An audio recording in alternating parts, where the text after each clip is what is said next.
Have you been thinking about real estate investing, but you're scared, or maybe you have the analysis paralysis? That's a popular one, where you want to YouTube everything and learn every little step before you get started. I'm here to talk about my first experience, not necessarily investing, but my first experience using hard money.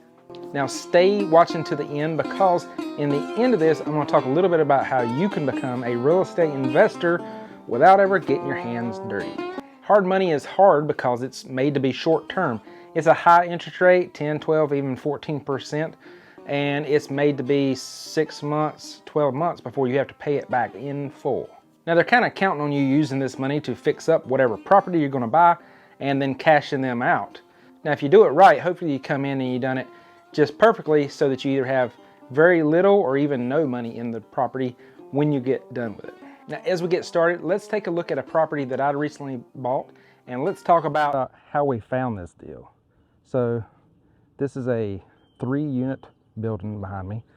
Actually, I found it through a client that just bought a multifamily property not far from here, and their electrician was selling this property. From the story I was told, he brought it as a package, and this was the only multifamily property in it.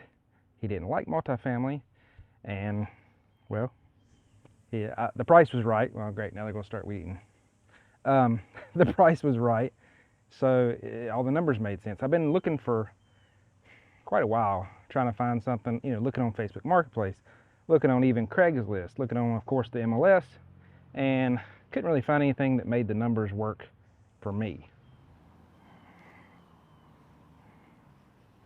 There's a little bit look at the kind of neighborhood it's in, but let's dig in a little more and take a look at what we can expect to see and what kind of returns I hope I can get from this property.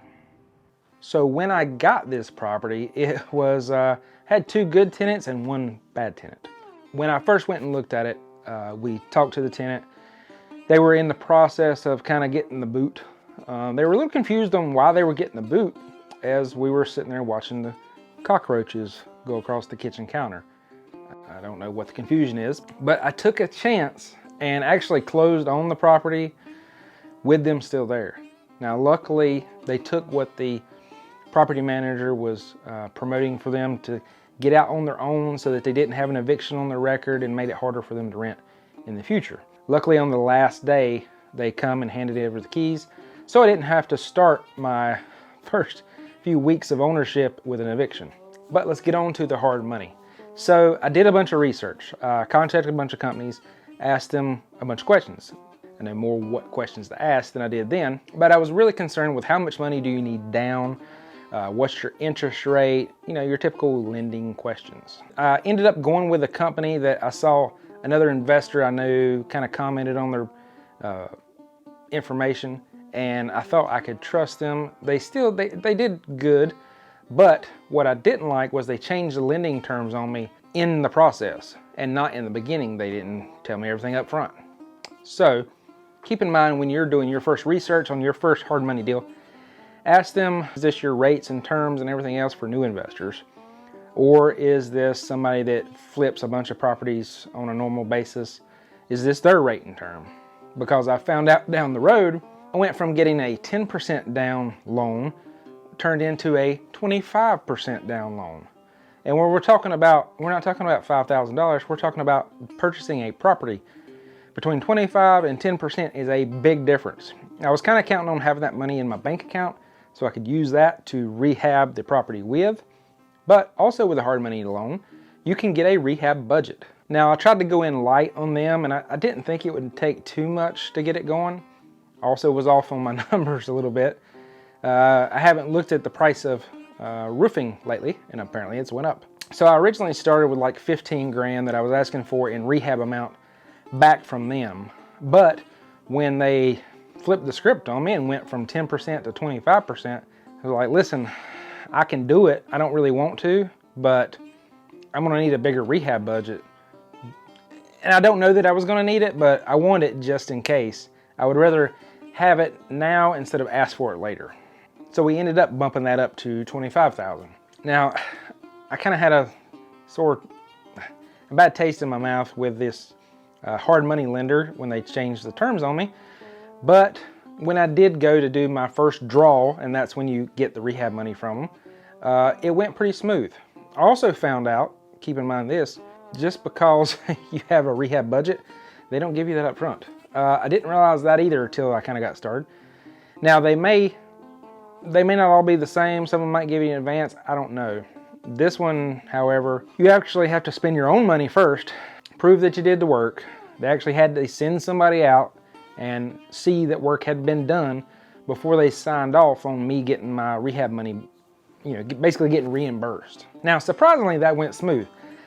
I thought maybe there was going to be a hiccup or they'd have to prove something or talk to somebody or something, but it went pretty smooth, and actually the money was in my account. I didn't even know it. They had put it in there. Luckily, I also had a great team of guys that came in and did the work for me. While I could have done it myself, just me doing the work is going to take 5 times as long when I could pay this guy to come in with a crew of 4 or 5 or 6 people some days and knock it out. He did more in a week than I could do in a month. And of course, when you're paying on a hard money loan, that's 10 to 14% interest, and you got to pay it back on a set timeline. You want to kind of hurry up and do that because time is money. And also, you want to get it done so you can get a renter in there and start getting that sweet, sweet rent money. These guys came in and all I had to do was buy the supplies. I bought the flooring, I bought some tile, some shower stuff, paint. I wish I'd bought more paint because I ended up having to go back and get a gallon and a gallon and a gallon. I should have just bought a 5-gallon bucket and been done with it. I'll know that for the future. I would rather overspend than have to make 15 trips to Lowe's. But these guys came in and it was a 650 square foot apartment, and I bought LVP flooring because basically I want to make this place, I want to make it bulletproof. I want to be able to put 2 pit bulls in there, let them fight it out and not have any damage. So I put the LVP flooring in there, so it's waterproof. It had a pretty thick wear resistance on it. I didn't buy a top of the line, obviously, but it's still better than the linoleum or putting carpet in there. I had them paint a semi-gloss paint, which they noted that said, using semi-gloss, you're going to see all the little imperfections in the walls and stuff like that. I get it, but this isn't a flip, it's a rental. I don't mind seeing imperfections when I can wipe off stuff. I'd rather have the wipeability than seeing every little bump in the wall. I also had them take down all the ceiling fans and put up LED lighting. For one, LED, it's going to be a little more energy efficient for any tenant moving in there. And for 2, taking down the ceiling fans because that's just one more thing to break or somebody to hang something from or whatever else. I want to make it simple and easy. On the exterior, I did a roof. The roof looked kind of rough from the front. I couldn't really see it from the back due to the landscaping. But then when I got my drone up looking, you could tell that roof really needed some work. I'm glad I did it. Hopefully it'll take care of any problems I might have down the road and not have to worry about any leaks coming up. Yeah, fingers crossed. Also on the exterior, for whatever reason, and I see this a lot, they had newer windows, so it had vinyl windows in it, double paned, but they didn't wrap around the windows. The metal flashing, it was still wood. So this unit, they use window unit ACs. So window unit AC has a condensation line, assuming it drips down the condensation line, or it drips on the windowsill, it rotted them out. So some of those were either starting to rot or they just hadn't been painted in years. I had them come in, go ahead and wrap each window with metal so I don't have to worry about it in the future, and it'll kind of, a little bit of future-proof insurance. So the roof ended up being about $5,500, which was cheaper than a lot of the quotes I had that were closer to 10 or 12. I had 3 or 4 quotes done, so keep that in mind. If you're getting quotes for something big items, make sure you get several quotes. I also had those guys come in, they did the paint, they did the flooring, and trim. They pretty much cleaned everything, got all the roach excrement off of everything. They did that in about half a week. It was just amazing how quickly they could work and get done versus if I did it myself. On one of my other videos, somewhere right in here, I'll link it. Another property I bought basically ended up having 0 money in it after I got done. But it took me forever. I feel like I worked on it for months to get it ready because I done everything except for the flooring that I hired out because I wanted to save my back. But these guys come in and done it so much quicker than I could do it. I really learned my lesson and took advantage of it this time, and definitely will do that on the next ones for sure. I also ran into a little plumbing issue.